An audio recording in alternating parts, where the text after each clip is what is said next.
الرحمن الرحیم۔ آج سرگودا KTC جج نے تھانہ موسیٰ خیل کے مقدمہ نمبر 72 جو کہ 9 مئی کے واقعات پر ایک جھوٹا مقدمہ درج کیا گیا تھا، اس میں 36 لوگوں کو 10 سال سزا سنا دی ہے۔ میں اس مقدمے کے کچھ فیکٹس آپ کے سامنے رکھنا چاہتا ہوں۔ ہر مقدمے کی شروعات FIR کے اندراج سے ہوتی ہے۔ یہ ایسا مقدمہ ہے جس میں آج تک FIR ہم نہیں ڈھونڈ سکے کہ یہ کس رجسٹر میں درج ہوئی ہے۔ ہم اس میں کوئی استغاثہ پولیس کی طرف سے دیا گیا نہیں ڈھونڈ سکے کہ کوئی اپلیکیشن دی گئی ہو اور جس پہ مقدمہ درج ہوا ہو۔ اس میں جو گواہان پیش ہوئے ہیں انہوں نے ایک لفظ بھی نہیں بولا کہ کیسے FIR درج ہوئی ہے اور کیسے یہ مقدمہ آگے چلا ہے۔ جب ان سے پوچھا گیا کہ رجسٹر کہاں گیا تو وہ کہتے ہیں جل گیا۔ جب ان سے پوچھا گیا کہ کمپیوٹر جو تھانے کے فرنٹ ڈیسک پہ ہوتے ہیں وہ بھی جل گئے۔ پھر ایک گواہ نے کہا جی ہم نے پرائیویٹ لیپ ٹاپ میں FIR درج کی ہے۔ اس سے مضحکہ خیز کوئی کہانی سٹارٹ نہیں ہو سکتی۔ جو مقدمہ آگے چلا تو باقی بھی اتنے حیران کن اس میں اور مضحکہ خیز اس میں فیکٹس ہیں کہ یہ مقدمہ شاید ایسا نہیں تھا کہ اس کو کورٹ کا ٹائم ضائع کرنے کے لیے چلایا جاتا، لیکن بہرحال چلایا گیا۔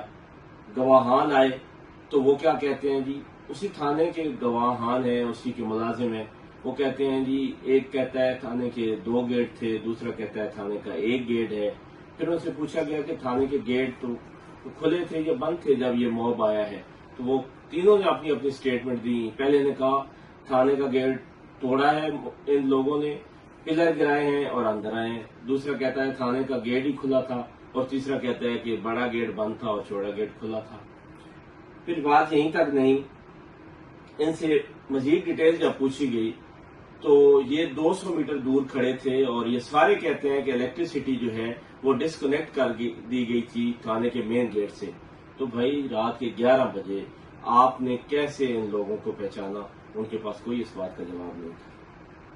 اس تھانے کی ایسٹیمیشن کے لیے کہ کتنا نقصان ہوا ہے، SDO بلڈنگ آتا ہے تو وہ کیا کہتا ہے؟ وہ کہتا ہے کہ اس تھانے کا ٹوٹل جو نقصان ہے وہ ایک کمرے میں بلیکننگ ہے، جبکہ FIR میں تھانے میں کوئی چیز نہیں بچی۔ وہ کہتے ہیں جی کمپیوٹر بھی توڑ دیے، رجسٹر بھی جلا دیے، UPS بھی توڑ دیا اور کوئی بھی آرٹیکل تھانے کا نہیں بچا۔ لیکن وہ کہتا ہے کہ اس کو وائٹ واش کروا دیں، پرانا ہو گیا ہے، تھانوں کے جو گیٹ ہیں وہ وائٹ واش کروا دیں، دروازے وائٹ جو ہے وہ پینٹ کروا دیں، کرٹن لگوا دیں۔ اور اس سے پوچھا گیا جب کہ کوئی نقصان بھی ہوا تھا تھانے میں تو وہ کہتا ہے یس، ایک کمرے میں بلیکننگ تھی۔ اس طرح کے مضحکہ خیز فیکٹس پر یہ FIR آگے چلائی گئی۔ پھر جو اس کا SHO ہے وہ کہتا ہے مجھے 1.5 گھنٹے بعد پتا چلا کہ کوئی وقوع ہوا ہے اور میں گشت پر تھا۔ میں نے پوچھا آپ کے پاس اپنا سیل فون تھا؟ تو کہتا ہے سیل فون بھی میرے پاس تھا۔ ایسے مضحکہ خیز کیس کو کیا آگے چلایا جانا چاہیے تھا؟ کیا اس میں 150 لوگ آپ نے نامزد کر دیے؟ اور وہ تھانے کے جو ملازمین ہیں، جو گواہان ہیں، ان سے پوچھا بھائی ان 115 لوگوں کو آپ نے نامزد کیا ہے تو ان کے بارے میں آپ کو کس نے بتایا؟ کیا کبھی ان کے پہلے بھی ملے ہیں آپ کو؟ کہتے ہیں ہمیں تو کبھی بھی یہ نہیں ملے۔ کوئی ان سے رشتہ داری ہے نہیں ہے، کوئی یہ پرامیننٹ فگر ہے لوکیلٹی کی نہیں، ایسا بھی نہیں ہے۔ تو پھر کیسے جانتے ہیں؟ تو تینوں کے تین جو گواہ چشمدید تھے ان کے پاس ایک لفظ بھی نہیں تھا کہنے کے لیے کہ کیا وجہ ہے کہ ہم ان 115 ملزمان کو جانتے ہیں۔ ان کی 60 کلومیٹر 70 کلومیٹر دور رہائش ہے تھانے سے، اور وہاں پہ وہ 2 مہینے پہلے تعینات ہوتے ہیں اور وہ 115 لوگوں کو نامزد کر دیتے ہیں۔ ان سے یہ بھی پوچھا میں نے کہ کوئی ان میں سے ملزم آپ کے پاس کبھی اس سے پہلے کسی FIR میں رہا ہو؟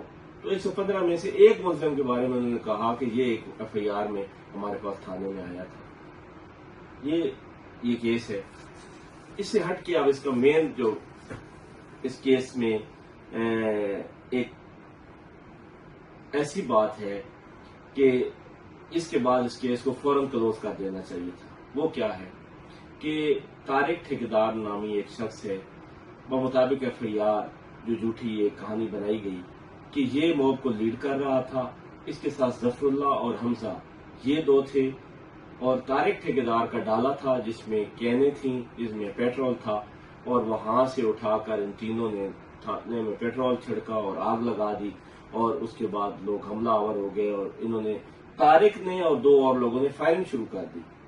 تو ہوا کیا کہ یہ طارق نامی جو شخص ہے اس نے پاکستان تحریک انصاف کو خیر آباد کہہ دیا اور یہ دودھ کا دھلا ہو گیا اور اس کو پولیس نے بے گناہ کر دیا اسٹار ملزم کو اس مقدمہ میں سے.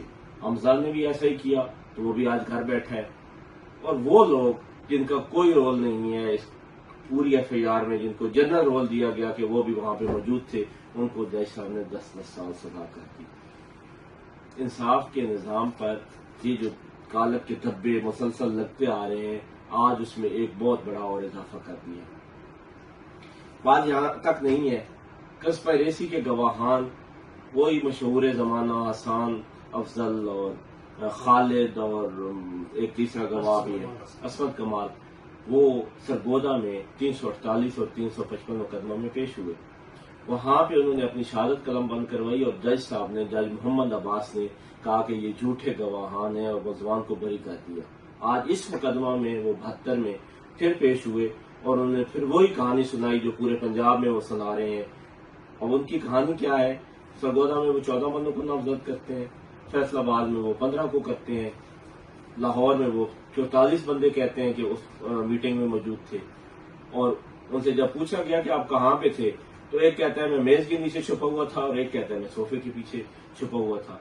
اور جو حسام افضل ہے, جب اس کا منگوایا گیا ریکارڈ تھانے سے کہ روزنامچہ ہوتا ہے جس میں روزانہ کی جو ان کی ڈیوٹی ہوتی ہے پولیس ملازمین کی, تو وہاں سے وہ کئی ہفتوں سے غائب تھا, ابسینٹ تھا, اور ایس ایچ او نے لکھا تھا کہ اب ایس پی صاحب فیصلہ کریں گے کہ اس کا کیا فیوچر ہونا ہے.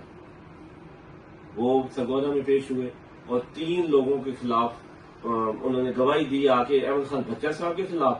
اور جب لو باقی جو ہیں جس میں احمد چٹھا ایم این اے اور بلال اعجاز ایکس ایم این اے, ان کا اس نے نام تک نہیں لیا.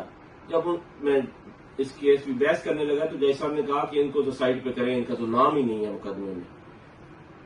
اور جب فیصلہ آیا تو بلال اعجاز اور احمد چٹھا بھی 10 سال سزا اور احمد خان بچر صاحب بھی 10 سال سزا اور 33 ورکر جو کہ جن کا کوئی رول نہیں تھا, جو مین ملزم تھے طارق اور حمزہ, وہ اسٹیٹس انجوائے کر رہے ہیں, وہ تھانے میں پنچایتیں کر رہے ہیں اسی تھانے میں جس کے وہ مرکزی ملزم ہیں.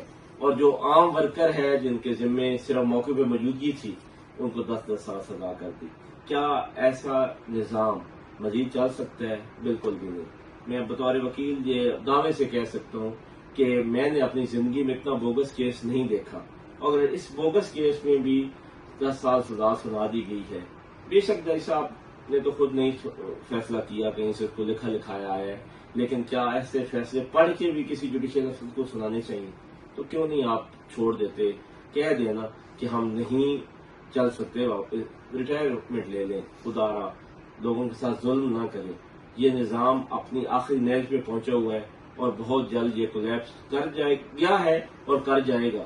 لیکن مولا علی علیہ السلام کا قول ہے کہ کفر کی حکومت تو قائم رہ سکتی ہے لیکن ظلم اور انصافی کی نہیں, اور یہ ظلم اپنی آخری نیج پہ پہنچ چکا ہے. اور انشاءاللہ تعالی بہت نزدیک ہے وہ وقت جب یہ سسٹم ختم ہو جائے گا اور یہاں پہ بھی قانون کی حکمرانی ہوگی. بہت شکریہ.